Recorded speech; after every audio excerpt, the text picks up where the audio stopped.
Saya pernah dapat satu cara ketika saya ikut workshopnya bisnis coachingnya Arli Kurnia mengenai bagaimana cara kita dealing dengan perasaan negatif yang kita rasakan. Dan caranya itu sederhana. Kita cukup menyediakan kertas atau lebih bagus lagi kalau punya kertas polos. Ini karena buku coret-coretan saya gitu kan. Jadi kita bagi dua. Kita bagi dua. Yang di sisi kiri ini mengenai hal-hal yang negatif. Sisi kanan mengenai hal yang positif. Nah, ketika kita mengalami hal yang negatif, kita tuliskan di sisi kiri ini. Mungkin tadi pagi dimarahin sama bos, dimarahin sama atasan. Tadi pagi ketemu pelanggan yang rewel banget. Tadi pagi karyawan datang terlambat sehingga buka tokonya terlambat dan lain sebagainya. Ditulis secara mendetail apa yang kalian nggak suka. Jadi di sini misalkan pelanggan rese. Kemudian bos marah. Telat buka toko. Pegawai terlambat. Ditulis.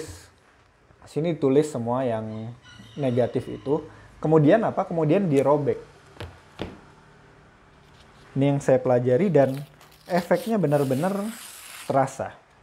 Jadi udah kita robek gini, kita baca sekilas, kemudian kita robek-robek kertasnya. Seperti ini. Robek jadi kecil, kemudian dibejek, dibuang. Udah. Jadi kita seperti menampung hal-hal negatif kita ke atas kertas, kemudian kita hancurkan hal-hal negatif itu. Nah, kemudian di sisi positif ini bisa kita tulis apa hal yang nyaman yang kita dapatkan di hari ini. Misalkan penjualan naik.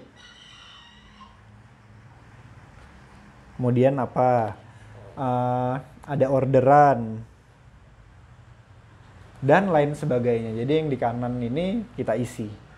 Nah, ini adalah suatu cara yang sebetulnya sederhana, bisa dilakukan oleh semua orang kapanpun kalau ada kesempatan, tapi jarang orang ketahui bahwa ini efektif. Dan sebetulnya ini juga terjadi ketika kita sedang journaling. Saya sering membahas tentang journaling gitu kan. Sebetulnya ini terjadi juga ketika kita journaling. Saya kalau lagi journaling, ini buku jurnal saya. Ini isinya semua, segala macam. Hal yang negatif, yang positif saya masukin semua kemari. Biar apa? Biar nggak bercokol di kepala. Jadi kalau main nggak kita keluarin, dia tetap ada di kepala kita. Nah, fungsinya menumpahkan dia itu adalah biar hal-hal itu nggak lagi mengisi kepala kita, tapi disalurkan ke media lain.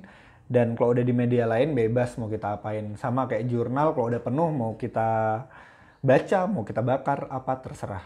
Nah, ini adalah salah satu tips yang sederhana yang bisa kita lakukan ketika kita sedang mengalami hal yang negatif. Jadi, hal negatifnya catat di kertas, robek-robek, bejek, buang. Kemudian catat hal positif. Karena kalau cuma negatifnya doang dibuang, nggak ada positifnya, kayak nggak balance jadinya. Ya, itu tips sederhana. Terima kasih sudah menonton videonya.